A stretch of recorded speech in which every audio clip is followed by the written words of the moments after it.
महाशिवरात्रि के पावन पर्व की सभी को कोटि कोटि बधाइयाँ। महाशिवरात्रि भारतवर्ष में ही नहीं पूरी दुनिया में एक अद्भुत पर्व काल माना जाता है। वैसे तो हमारा पवित्र भारत देश त्योहारों का देश है। यहाँ पर 365 दिन भी एक न एक कोई न कोई जगह उत्सव त्योहार हम मनाते रहते हैं। हमारी संस्कृति पूरी दुनिया को सदैव ये बताने वाली है कि हम खुश रहते हैं और खुशियाँ बांटते हैं। हर त्योहार मनुष्यात्मा को अपने अंदर की चेतना को जगाने का संदेश देता है। हम यही काम सदियों से कर रहे हैं। लेकिन जो भी हम त्योहार मनाते हैं उन त्योहारों में और महाशिवरात्रि में बहुत फर्क है। वैसे श्री कृष्ण का भी जन्म रात को हुआ। कृष्ण रात्रि नहीं कहते, जन्माष्टमी के रूप में मनाते हैं। दोनों ही रात्रियां भारतवर्ष में प्रसिद्ध है। एक है नवरात्रि, एक है शिवरात्रि। वैसे देखा जाए तो हर मास में एक मास शिवरात्रि मनाते हैं हम। अमावस्या के पूर्व दिन हर महीने में ये मनाया जाता है। छोटे पैमाने पे हर शिव मंदिर में उस दिन अवश्य कुछ उत्सव मनाते हैं। लेकिन साल में एक बार माघ मास के अंत में आने वाली चतुर्दशी पर अमावस्या के पूर्व महाशिवरात्रि मनाई जाती है, जिसके बाद अमावस्या के बाद पुनः शुक्ल पक्ष में हम प्रवेश करते हैं। बहुत विशिष्ट आचरण है महाशिवरात्रि की और सब त्योहारों से विभिन्न आचरण है। वैसे तो जो भी त्योहार मनाते, दिवाली मनाते हैं, नवरात्रि मनाते हैं, जन्माष्टमी मनाते हैं, सब पर्वों में हम खूब खाते हैं, खिलाते हैं। लेकिन ये एक ही पर्व है जिस दिन पर हर मनुष्य भारतवर्ष में जो भी आस्तिक भक्त है उपवास रखते हैं, बहुत सारे व्रत नेम करते हैं। इसके पीछे क्या है, क्यों ऐसे आचरण चले आ रहे हैं, इसके बारे में कोई सोचता नहीं है। बहुत सारी कहानियां सुना देते हैं हम। लेकिन वास्तविकता में हमारे भारतीय संस्कृति कोई भी यूं ही आचरण नहीं है। इसमें जो भी आचरण हम करते हैं इसके पीछे एक न एक आध्यात्मिक रहस्य समाया हुआ है। लेकिन आध्यात्मिक रहस्य को भूलने के कारण हम आचरणों को ही महत्व देते आए हैं। अभी देखिए, शिवरात्रि, शिव की रात्रि है, शिव को रात्रि है। रात्रि किसकी है, रात किसकी मनाते हैं हम? अंधेरा किसको हुआ है, किसके कारण अंधेरा हुआ है, कौन अंधेरे में है, किसी को पता नहीं है। और कौन सी रात्रि है? 24 घंटे के रात को हम रात्रि मानेंगे? ये सब हमारे समझ से बाहर हो गया था। स्वयं परमात्मा इस धरा पर जब काली घटा छा जाते हैं, घोर अंधेरा छा जाता है, तब इस धरा पर अवतरित होते हैं। इसका प्रतीक हर साल हम महाशिवरात्रि पर मनाते हैं। रात्रि शिव की नहीं है, मनुष्यात्माएं रात्रि में है, अंधेरे में है।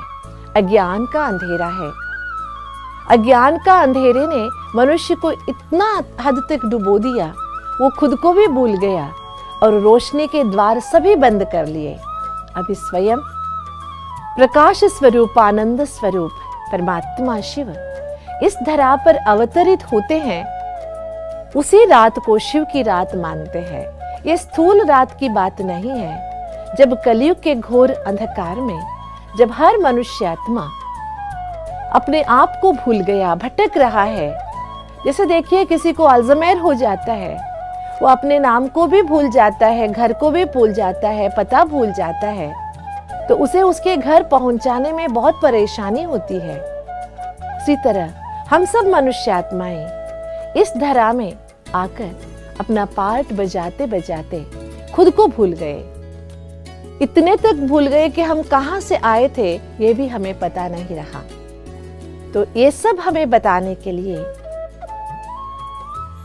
सदाशिव परमात्मा घोर कलयुग के अंधकारी रात में अवतरित हुए थे। इसके ही यादगार स्वरूप में महाशिवरात्रि मनाई जाती है। इस कल्प में एक बार परमात्मा का अवतरण जो होता है, कल्पांतर करने के लिए दूसरे कल्प आने के जो संभावना है उसको वास्तविकता में बदलने के लिए, तो परमात्मा शिव ये नाम भी बहुत प्रसिद्ध है और अर्थपूर्ण है। शिव नाम का अर्थ है शुभकारी, कल्याणकारी, मंगलकारी, सदा सर्वदा सबका शुभ करने वाला, सबके लिए मंगल कामनाएं करने वाला, सबका भला चाहने वाला। परमात्मा शिव सबके आत्म कल्याण, विश्व कल्याण करने के लिए इस धरा पर अवतरित हुए थे। इसकी यादगार हम मनाते हैं। भारतवर्ष में परमात्मा शिव के प्रतिरूप यादगार ज्योतिर्लिंगम हर जगह देखने को मिलते हैं। ऐसा कोई शहर नहीं होगा, ऐसा कोई गांव नहीं होगा जहां शिव के मंदिर नहीं होंगे। परमात्मा शिव को लिंग रूप में ही पूजा जाता है। बहुत सारी शिव पुराण में इसकी कहानियां भी बताते हैं और कुछ अश्लील कहानियों के कारण शिव को नीचे दिखाकर वैष्णव और शिव के बहुत सारे तर्क वितर्क बहस भी हम देखते हैं, क्योंकि हम यथार्थ रूप से परमात्मा शिव से अनभिज्ञ है। इसलिए परमात्मा शिव, जिसको हम त्रिनेत्री भी कहते हैं, परमात्मा शिव इस धरा पर अवतरित होकर मनुष्यात्मा को तीसरा नेत्र प्रदान करते हैं। इसी की यादगार परमात्मा शिव को त्रिनेत्री के रूप में हम पूजते हैं। शिवरात्रि के दिन हम देखते हैं चारों ओर लोग उपवास करते हैं, जागरण करते हैं, परमात्मा के लिए जलाभिषेक, दुग्धाभिषेक, अभिषेक प्रिय कहते हैं परमात्मा शिव को। और किसी को पता नहीं है परमात्मा शिव की मूर्ति रूप में पूजा नहीं है, लिंग रूप में पूजा क्यों है? क्योंकि परमात्मा शिव का अपना कोई शरीर नहीं है, इसीलिए उसको ज्योतिर्लिंगम के रूप में ही पूजते हैं। परमात्मा शिव को शिवरात्रि के दिन सभी भक्त उपवास करके बुलाते हैं कि तुम इस धरा पर आओ, हमारे कष्ट हरो। देखिए, उपवास की विशेषता क्या है? वैसे तो शारीरिक तबीयत के हिसाब से, स्वास्थ्य के हिसाब से हफ्ते में एक दिन उपवास करना, इस शरीर रूपी मशीन को एक दिन रेस्ट देना बहुत जरूरी है। क्लींसिंग भी हो जाएगी और ऑयलिंग भी हो जाएगी, साथ साथ रेस्ट भी मिल जाएगा। जैसे स्थूल मशीनरी के लिए उसके लिए एक दिन रोकना, 8 घंटा चलाया तो 2 घंटा तो उसको रोकना पड़ता है, नहीं तो वो गर्म हो जाता है। इसी तरह मानव शरीर भी एक यंत्र है, इसे रेस्ट देना जरूरी है। लेकिन स्थूल उपवास करने से, अन्न पानी त्याग करने से क्या परमात्मा शिव हमें मिल सकते हैं? अगर ऐसे मिल सकते थे तो सदियों से क्यों नहीं मिला? जन्मों से हम उपवास करते आए, लेकिन परमात्मा शिव से क्यों हम मिल नहीं सके? इसका उत्तर हमारे पास नहीं है। हम सोचते हैं हमारे उपवास में ही कोई त्रुटि रह गई होगी, जिसके कारण से हमें परमात्मा की मुलाकात नहीं हुई। लेकिन जो भी हम परमात्मा शिव के प्रति करते हैं वो कोई स्थूलता से नहीं, सभी का बहुत कुछ अर्थपूर्ण है। जैसे कि शिवलिंग, एक अंगूठे की निशानी के रूप में शिवलिंग की पूजा होती है। शिवलिंग एक अंगूठे मुआफिक है। छोटे से बड़े, बहुत बड़े बड़े शिवलिंग की पूजाएं करते हैं। शिवलिंग के ऊपर एक धारा पात्र बंधा हुआ आपको दिखाई देता है, उससे सदैव पानी टपकता ही रहता है, टपकता ही रहता है। क्यों? मुझे याद आता है, हम लोग एक बार सौराष्ट्र गए हुए थे। वहां सोमनाथ के सामने बैठे हुए थे। विदेशी की एक फैमिली आई, वो सब बैठे थे। वैसे तो गुजराती थे, वो वहां रह गए थे, उनके बच्चे छोटे छोटे थे। उन्होंने देखा कि मंदिर में पूरी तरह से प्रदक्षिणा नहीं लगा सकते, बीच में बंद रहता है ना, दीवार लगा हुआ रहता है, आधी प्रदक्षिणा ही कर सकते हैं हम शिव जी की। उसके बाद धारा पात्र एक घड़े जैसे बांधा रहता है, उससे पानी बूंद बूंद टपकती रहती है। तो छोटे से बच्चे ने अपने मम्मी से पूछा, मम्मा ये क्यों बंधा हुआ है? तो मम्मा भी नहीं जानती थी। उसने कहा, इट्स अ रिचुअल, एक संप्रदाय है, रिवाज है। व्हाई दिस रिचुअल, क्यों है? मम्मा के पास आंसर नहीं था। बार बार पूछने पर मम्मा ने दो अच्छे से लगाई और चुप बैठने को कहा। बच्चा रोने लगा। जब बड़ों को ही पता नहीं है तो हम बच्चों को कैसे बताएंगे, क्या बताएंगे? देखिए, परमात्मा शिव ज्ञान का सागर इस धरा पर अज्ञान में डूबे हुए मनुष्यों को अज्ञान अंधेरे से निकालने के लिए अवतरित होते हैं। तो मनुष्य आत्माओं को ज्ञान की बूंद बूंद देकर मनुष्य आत्मा के अंदर की जो प्यास थी जन्मों की वो बुझाते हैं और आत्मा में जो मैल लग गई थी उसे धोते हैं। ऐसे बूंद बूंद के रूप में परमात्मा ने ज्ञान दिया। इसी के रिजल्ट में हम भक्ति मार्ग में परमात्मा के शिवलिंग के ऊपर एक धारा पात्र बनाकर उसमें बूंद बूंद टपकाते हुए व्यवस्था करते हैं। वास्तविकता में आप सभी को पता है, शादियों में भी ऐसे कुछ होता है। वधू वर के बाजू में दो लोग बैठे रहते हैं, रिश्तेदार ने क्या तोहफा दिया वो सब लिस्ट करते हैं। क्यों लिस्ट करते हैं? पूछने पर वो कहते हैं उनके घर में जब शादियां होगी उन्होंने हमें क्या दिया होगा, ऐसे ही वस्तु या कुछ भी है, अगर सोना दिया है तो सोना, चांदी दिया तो चांदी, वस्त्र दिए तो वस्त्र, हम भी देंगे। ये भी कुछ ऐसे ही है ना। हमको परमात्मा ने ज्ञान बूंद बूंद से हमारे अंदर के बिंदु स्वरूप को जगाया।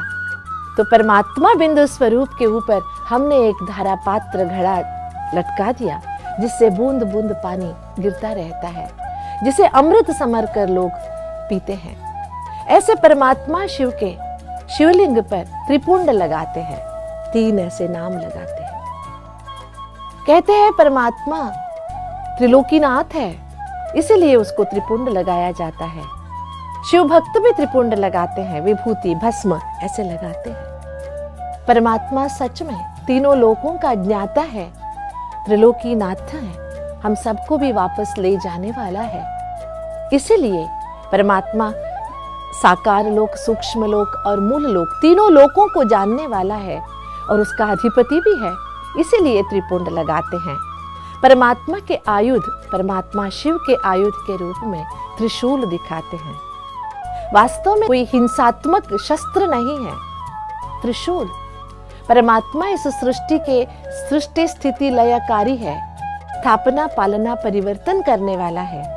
इसलिए परमात्मा को त्रिशूलधारी दिखाते हैं। साथ ही साथ त्रिपुंड के बीच में एक आंख दिखाते हैं, कहते हैं वो त्रिनेत्री है। लेकिन परमात्मा तो सदैव ज्ञान का सागर है, उसे तीसरे नेत्र की जरूरत नहीं है, क्योंकि वो शरीरधारी नहीं है। तीसरा नेत्र परमात्मा ने हमें प्रदान किया, इसीलिए उसे त्रिनेत्री कहते हैं। और उपवास जो हम करते हैं, उपविष्टति शब्द से उपवास का शब्द आया है। उपविष्टति का मतलब है नजदीक रहना, बुद्धि से। जब हम परमात्मा के समीप रहते हैं, संकल्पों से हम परमात्मा के समीप रहते हैं, संबंधों से हम परमात्मा के नजदीक रहते हैं, तब हम परमात्मा के अवतरण का आनंद ले सकते हैं। तो इस शिवरात्रि पर हम सभी मिलके परमात्मा परमेश्वर सदाशिव सभी का कल्याण करने वाला परमात्मा शिव की इस शिवरात्रि को शिव जयंती के रूप में मनाएंगे कि परमात्मा शिव का अवतरण हुआ है। उसको पहचान कर अच्छी तरह से खुशी खुशी से परमात्मा शिव को जानेंगे, पहचानेंगे। ओम शांति।